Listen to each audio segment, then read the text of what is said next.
She's a certified Six Sigma Green Belt nurse, manager Department of Infection Prevention and Hospital Epidemiology, Afan University Hospital, Karachi, Pakistan.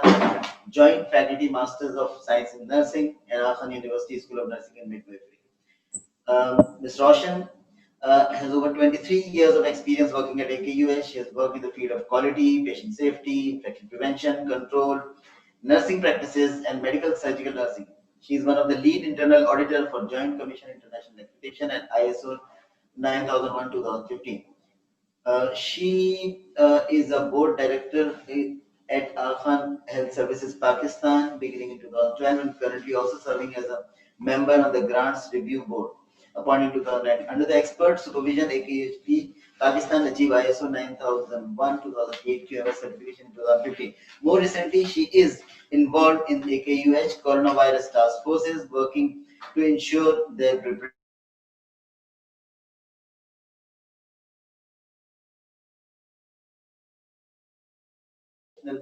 Institute of Health, Islamabad. She will be talking about infection prevention control guidelines for COVID-19. Rosina Roshan, please. Thank you so much. Okay, so looking at the time, I'm not sure कि हम लोग साढ़े तीन तक जा सकते हैं. We can, In but this time, it's okay. better that we Okay. So today my talk will be about the infection prevention and control guidelines for dealing with COVID-19 patients. So apart from all other presenters who will be talking about the clinical criteria, I am taking you through the prevention and control guidelines. जिसमें हम ये देखेंगे कि हमें prevention कैसे करनी है and the most important things for the PPE guidelines and the environmental hygiene. Okay, so this is the disclaimer that I have no financial relationship with any other or in the last 12 months. So like I already told you कि PPE guidelines हम देखेंगे and then किस तरह हमें disinfection and sterilization and environment cleaning को ensure करना चाहिए, engineering control करनी चाहिए, and then हमारे पास जो सबसे ज़्यादा सवालात आते हैं वो dead body के related आते हैं और medical and waste के related आते हैं, तो we will go through that also. So अगर हम start करें basics से तो हमें we all know that there are standard precautions which are taken for all the patients regardless of their infection status. तो हमें नहीं पता है किस patient को क्या infection है, we take the standard precautions for all the patients. And the standard precautions include hand hygiene जो हम सारे patients को before and after हाथ लगाने से पहले करते हैं. शार्प डिस्पोजल से पहले हम जस्ट इंजरी से प्रिवेंट करने के लिए हम शार्प को सेफली डिस्पोज करते हैं. Waste disposal, red and green clinical and non clinical waste. Environmental cleaning होती ही है हर जगह पे, जैसे कि हमें पता है.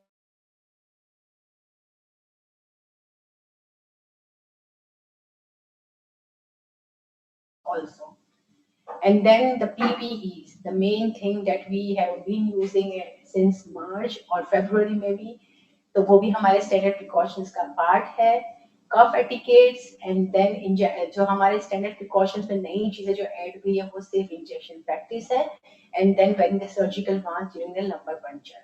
सो this are the 8 things that we do regardless of knowing any patient कि उनका क्या इन्फेक्शन है. Apart from standard precautions, there are transmission-based precautions that we used to take. और ये वो precautions होती है जो in addition to standard precautions हम देते हैं. जैसे कि contact precautions हम करते हैं MRSA, VRE जो कि हमारे gram-negative positive organisms होते हैं और जो MDROs होते हैं.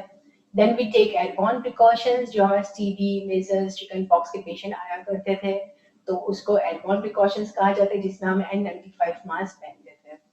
एंड ड्रॉपलेट प्रिकॉशंस जैसे कि हमारे पास वो वाले डिजीजेस जहां पर हम सर्जिकल मास्क पहनते हैं.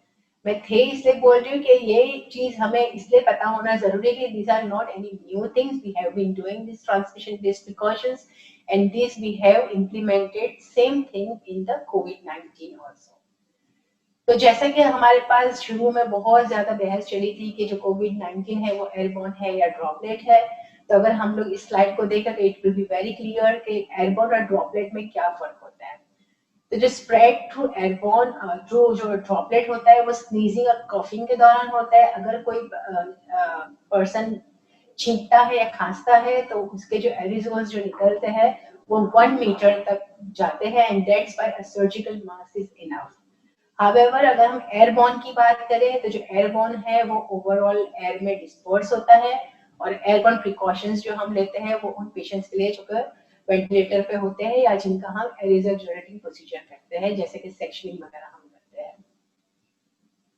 अब हम अगर देखें कि हमारा जो कोविड-19 के पर्टिकुलरली हमें क्या प्रिकॉशंस लेनी चाहिए तो मोड ऑफ ट्रांसमिशन जो है प्रीडोमिनेंटली कोविड-19 जो डिजीज है वो ड्रॉपलेट ट्रांसमिशन है, ठीक है। एंड दैट्स व्हाई अब जो हम हमारे पास सारे इदारे खुल रहे हैं तो हमारे पास जो गाइडलाइंस है उसमें हम सर्जिकल मास्क मैंडेटरी कर रहे हैं and that is the reason कि दैट कुड बी इनफ कि जहाँ पे ड्रॉपलेट ट्रांसमिशन हम प्रिवेंट कर सकते हैं और 1 मीटर से ज्यादा का फासला रखने की भी एसओपीज बनाई जा रही है। सिमिलरली जो एयरबॉर्न वाला जो हमने पहले पढ़ा कि जो एरिजल जनरेटिंग प्रोसीजर के पेशेंट्स होते हैं जहाँ पे सक्शनिंग इंट्यूबेशन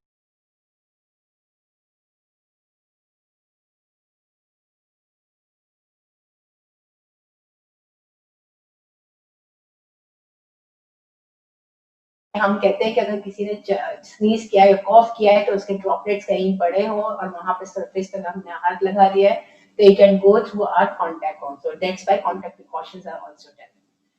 तो अब अगर हम देखें कि हमारे पास अगर कोई पेशेंट आता है तो हमें प्रिकॉशंस कब कौन सी लेनी चाहिए, तो फर्स्ट ऑफ ऑल जब हमारे पास पेशेंट अपॉइंटमेंट लेते हैं तो before arrival to the hospital हमारे पास हमने इस तरह की चीजें इन प्लेस रखनी होगी कि जहां पर जब अपॉइंटमेंट लेने के लिए कॉल आती है at that time only we ask them about the history of fever and cough और जो कि हम प्रैक्टिस करते हैं and then in that same call while giving the appointment we also instruct the patient कि आप मास्क पहन कर आइएगा और जो पेशेंट्स हैं वो क्लॉथ मास्क पहन सकते हैं। हेल्थ केयर वर्कर्स के लिए cloth mask are not feasible and they should not be wearing it और विजिबल साइनेजेस भी जगह जगह पे लगी हुई होनी चाहिए ताकि वो जब भी अराइव हो तो उस वक्त भी उनको एक रिमाइंडर मिल जाए।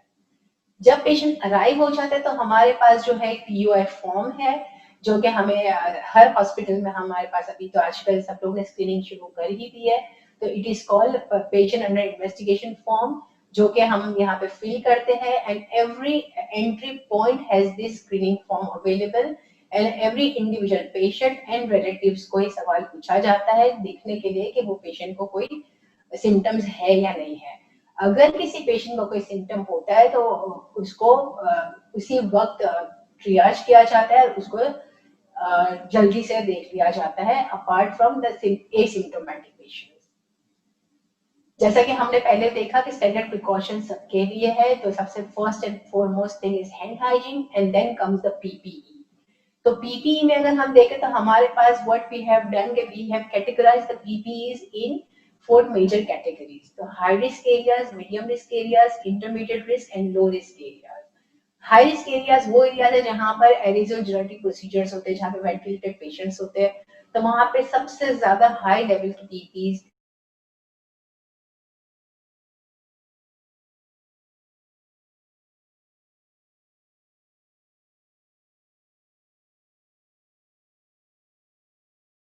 पेशेंट एरिया है और स्पेशल केयर यूनिट्स है उसको हम इंटरमीडिएट और मीडियम रिस्क डालते हैं and the low risk area are the clinic area जहां पर पेशेंट्स चलते फिरते होते हैं और वो बहुत कम अरसे के लिए वहां पर होते हैं।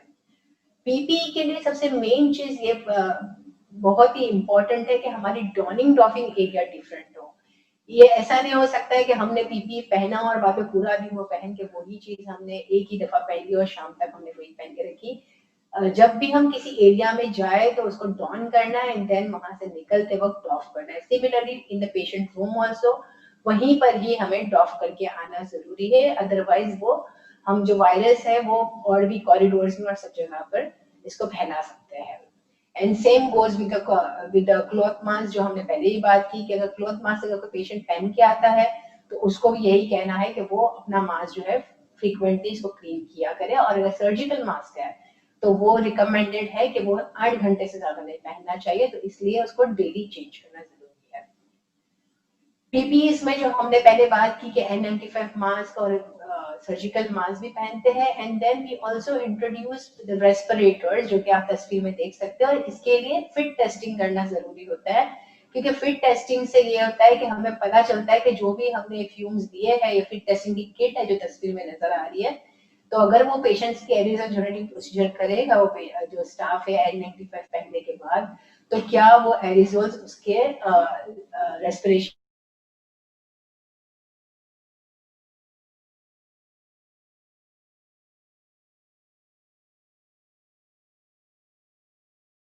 नहीं अवेलेबल है, तो they can do a seal test. तो seal test is done every time when you wear the N95 mask. और इसमें जब पहनने के बाद आपको आपके मुंह के ऊपर हाथ करके मास्क के ऊपर आपको फूंकना है जोर से, and then you can see कि कहीं से लीकेज है या नहीं है. Sequence of donning and doffing is also very important. Gloves जो है सबसे ज्यादा गंदे होते हैं, तो सबसे आखिरी में निकालने होते हैं. एंड सिमिलरली द गाउन जो सबसे ज्यादा होता है, टच में आया होता है पेशेंट के, तो वो हमें सीक्वेंस बताया जाता है. These are the risk areas जो मैंने पहले बताया कि high risk area, medium risk area.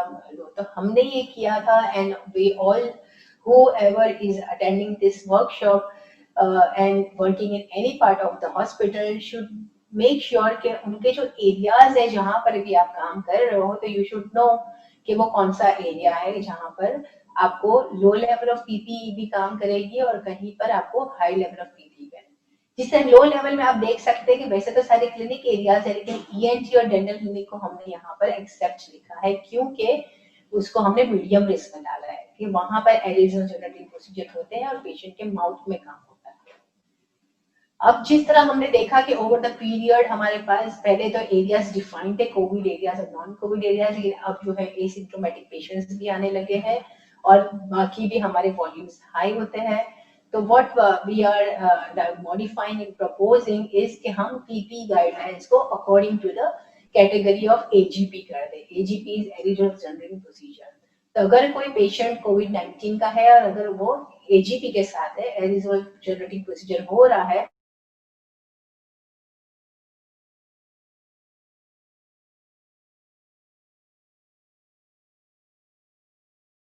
From place to place, तो वो पेशेंट कहीं भी हो सकता है, आईसीयू में भी हो सकता है और जनरल वार्ड में भी हो सकता है. पेशेंट का प्लेसमेंट की अगर हम बात करें तो हमारे पास जो हमने बात की कि ये ड्रॉपलेट प्रिकॉशन है, तो ड्रॉपलेट प्रिकॉशन के लिए सिंगल रूम इज इनफ, क्योंकि उसमें कोई एरिजोल जेनेटिक प्रोसीजर नहीं हो रहा होता है. हाउएवर अगर कोई ऐसा पेशेंट है जिसका कोई सक्शनिंग वगैरह भी हो रही है, तो उसको नेगेटिव प्रेशर रूम में रखना जरूरी है, क्योंकि उनके जो पार्टिकल्स है वायरस के, वो एयरबॉर्न है और एयर में भी पाए जाते हैं. पेशेंट ट्रांसपोर्टेशन की अगर हम बात करें तो हमें कम से कम ट्रांसपोर्टेशन इस पेशेंट की करनी चाहिए कोविड-19 के, और उसको लिमिट करना चाहिए और पोर्टेबल चीजें ज्यादा से ज्यादा यूज होनी चाहिए. हाउएवर अगर कहीं पे भी ऐसा है कि हमें पेशेंट को ट्रांसफर करना जरूरी है, तो patient should wear surgical mask during the transfer, और हेल्थ केयर वर्कर जो है वो सारा पीपी वही पहनेगा जो पेशेंट की केयर कर रहा था, वही उसको इस्तेमाल करनी है. स्टाफ की सेफ्टी की अगर हम बात करें, जैसे हमने बात की पहले के डॉनिंग डॉफिंग एरिया अलग होना चाहिए, ताकि वहां पर जो यूज्ड पीपी और क्लीन पीपी जो है वो मर्ज ना हो. Otherwise there is no point कि अगर एक बंदा उसी रूम में पीपी डॉफ भी कर रहा है और पीपी डॉन भी कर रहा है, तो बाद में वो मर्जिंग हो सकती है. और एंटी रूम, जिस तरह का नेगेटिव प्रेशर रूम है, तो वहां पर एंटी रूम होता है जहां पर ये चेंजिंग हो सकती है. However, every institution doesn't have the proper negative pressure room. So what we should do कि हम खाली रूट उसका चेंज कर सकते हैं कि यहाँ से एंटर होना है और यहाँ से एग्जिट होना है, ताकि वो पाथ थोड़ा सा डिफरेंट हो. इसके अलावा जो हमारे पास हेल्थ केयर स्टाफ भी जो आते हैं, उनकी भी स्क्रीनिंग, जैसे कि हमने पेशेंट्स की स्क्रीनिंग की बात की, तो स्टाफ की भी स्क्रीनिंग होनी चाहिए कि every day when they come, like doctor Adil ने शुरू में बताया,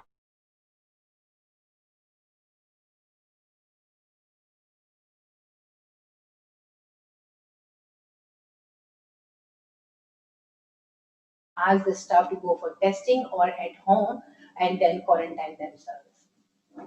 इक्विपमेंट डिसइंफेक्शन भी उतना ही जरूरी है, क्योंकि हमारे पास पेशेंट्स जो है वो पता नहीं होता है कि कौन से इन्फेक्शन के साथ है.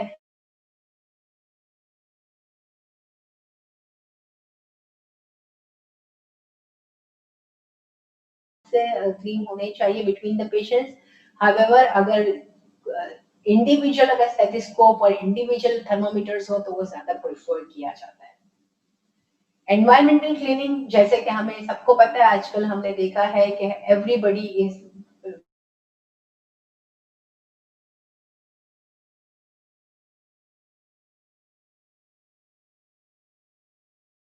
रिकमेंडेशन दी जाए तो वो एक नॉर्मल ब्लीच जो होता है, it is a hypochlorite solution, तो वो जो है वो हमें इस्तेमाल करना चाहिए। हाउएवर हॉस्पिटल हमारे पास 1:3 और 1:39 की कंसेंट्रेशन में होता है। लो रिस्क एरिया में 1:39, जिसमें 1 पार्ट जो है वो हाइपोक्लोराइड और 39 पार्ट जो है वो पानी होता है। हाउएवर जहाँ पर हाई रिस्क एरिया है वहाँ 1:3 का कंसेंट्रेशन होता है, जहाँ पे 2 पार्ट हाइपोक्लोराइड और 1 पार्ट जो है वो पानी का होता है। तो एनवायरमेंटल क्लीनिंग के लिए फ्रीक्वेंट क्लीनिंग होनी चाहिए, क्लीन टू डर्टी का कॉन्सेप्ट होना चाहिए कि जो भी चीज सफाई हो वो, जैसे पेशेंट का bed is the dirtiest one, क्योंकि वहां पर पेशेंट हाथ लगाता है और चीखता है, खांसता है, तो वो सबसे आखिरी में होना चाहिए, और जो दूर की चीजें वो पहले होनी चाहिए। तो वो क्लीन से डर्टी का कॉन्सेप्ट यहाँ पर बहुत जरूरी है। और ऑल हॉरिजॉन्टल सर्फेसेस जहाँ पर वो ऑर्गेनिज्म चिपक सकता है और रह सकता है, उसको क्लीन करना बहुत जरूरी है फ्रीक्वेंटली। हमारे पास जो है, हम ये इंकरेज करते हैं, और मैं आपसे सिर्फ इस तरह शेयर कर रही हूँ कि हमारे पास रूटीन क्लीनिंग होनी चाहिए and then terminal cleaning. Patients जब डिस्चार्ज हो जाते हैं, एट दैट टाइम पर्दे क्लीन करना, दीवारें साफ करना, ये सारा टर्मिनल क्लीनिंग में शामिल होता है। However, when the patient is there, routine cleaning should be done frequently. Engineering control का जिस तरह हमने बात की कि हमारे पास नेगेटिव प्रेशर रूम्स अवेलेबल होते हैं, तो जहां पर हमें नेगेटिव प्रेशर रूम्स वो होते हैं कि जहाँ के जो एयर है वो आउटसाइड, जैसे कि हम दरवाजा खोलेंगे पेशेंट के रूम का, तो जो एयर है वो कॉरिडोर में नहीं जाएगी, बल्कि वो एग्जॉस्ट होकर बाहर एनवायरनमेंट में जाएगी। That is the negative pressure room, and that's how we can keep the other patients in the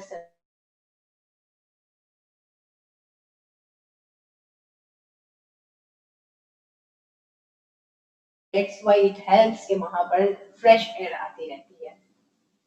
food service की अगर हम बात करें तो डिस्पोजेबल यूटेंसिल्स या बॉक्सेस होने चाहिए, ताकि वो बाद में डिस्पोज हो जाए and then it is not used between the patients. Medical waste, जैसे कि हम पहले भी हमें पता है कि ब्लड एंड ब्लड प्रोडक्ट की जो चीजें हैं, क्लिनिकल वेस्ट जो होता है वो इंसिनरेटर में जाता है, and that's why it should be colour coded. In our hospital it is red colour coded, तो जो भी क्लिनिकल वेस्ट है वो रेड में जाना चाहिए। सिमिलरली लिनन, अगर कोई पेशेंट का लिनन यूज हुआ है और सॉइल्ड हो गया है तो उसको डबल पैकिंग की जानी चाहिए। सिर्फ ये कलर कोडिंग से ये पता चल जाएगा कि ये पेशेंट इन्फेक्टेड पेशेंट का लिनन है, and that's why the laundry person should be aware कि उसको किस तरह हैंडल करना है, और एक्स्ट्रा पीपीई पहन के उसको हैंडल किया जाएगा। एंड देन उन पे जो डिटर्जेंट और टेम्परेचर भी है वो भी जरा हाई लेवल का इस्तेमाल होगा। So the point of generation, जहां से ये लिनन निकलता है वहां से कलर कोडिंग करना बहुत जरूरी, so that when it reach to the laundry they are aware about it, and that's why we also introduce the water soluble bags, जो कि laundry person will not be able to handle the linen themselves, और उसको वो सीधा लेके और सीधा वो बैग में मशीन में डाल देते हैं ताकि उसमें ही वो डिसॉल्व हो जाए। स्पेसिमेन कलेक्शन की बात अगर हमने, जिस तरह डॉक्टर फैसल ने भी की कि हमारे पास जो डायग्नोस्टिक स्पेसिमेन है, पहले हमारे पास नेजोफेरेंजियल होता था, अब नेजल स्वैब होता है, उसमें भी पीपीई पूरी वही पहननी चाहिए, ताकि हम अगर पेशेंट ड्यूरिंग द प्रोसीजर छींकता है या खांसता है तो वी आर प्रिवेंटेड, एंड हमें ये नहीं सोचने की जरूरत पड़ेगा अभी ड्रॉपलेट है, अभी एयरबॉर्न हो गया, तो शुरू से ही हम उसको ऐसे और एयरबॉर्न डील करें ताकि हम प्रिवेंट करें अपने आप को by wearing the proper PPE. Visitors, जहाँ पे भी कोविड के पेशेंट एडमिट होते हैं वहां पे कोई विजिटर्स अलाउड नहीं होना चाहिए, and it is a very logical कि हमारे पास अगर वो पेशेंट के साथ विजिटर होगा तो they will be very in close contact, and that's why they should not be allowed. जो हमारे ट्रांसमिशन बेस्ड प्रिकॉशन में पेशेंट हमने डाले हैं, ड्रॉपलेट प्रिकॉशन या एयरबॉर्न प्रिकॉशंस के लिए, उसकी जो हमारी डिसकंटिन्यूएशन है वो हमें गाइडलाइंस जो रिवाइज होती रहती है, एंड नाउ द गाइडलाइंस जो कि हमारे पास है, जो एसिम्प्टोमेटिक पेशेंट है उसका हमें बहुत ही क्लियरली पता है कि वो बगैर टेस्ट रिपीट किए भी विद इन 10 डेज जो है वो आइसोलेशन डीसी कर सकते हैं। सेफ डिस्चार्ज की अगर हम बात करें, अगर एक पेशेंट पॉजिटिव है तो जरूरी नहीं है कि वो एडमिट हो, वो डिस्चार्ज भी हो सकता है अगर उसके क्लिनिकल सिम्टम्स बेहतर हो रहे और डिस्चार्ज के काबिल है। लेकिन हाँ, हमें ये मेक श्योर करना है कि उसको प्रॉपर टीचिंग दे और उसको ये बताएं कि during the transportation they should wear the surgical mask और उनको घर जाके क्या प्रिकॉशंस करनी है। सिमिलरली अगर कोई पेशेंट की डेथ हो जाती है तो वी शुड नो कि हमारा सेफ बरियल कैसे होना चाहिए, कैसे हमें बॉडी पैक करनी है और कैसे ट्रांसपोर्ट करनी है। So if we deal this patient as a infected, so we should clean this patient with a disinfectant and then जो हमारे पास environmental cleaning जहाँ पर भी पेशेंट को हमने बांध दिया है उसको 1:3 हाइपोक्लोराइड सॉल्यूशन से क्लीन करना होगा and then leak proof plastic bag में उनको बॉडी को पैक करना होगा, क्योंकि वी नेवर नो कि वो जो है बॉडी कब कहाँ से लीक हो। And then safe transportation to the mortuary. And finally, education to the staff and the person who are dealing with the COVID patients. जो भी बातें हमने अभी की, ये सारी बातें अगर स्टाफ को हमने एजुकेट नहीं की होगी तो इट इज नो पॉइंट कि वो प्रैक्टिस करें उसको। So they should be aware about the PPE guidelines, the risk categories, and when to use what things. And so education to the staff is very important. Thank you so much. Thank you so much, Rosina, for an excellent talk and finished timely.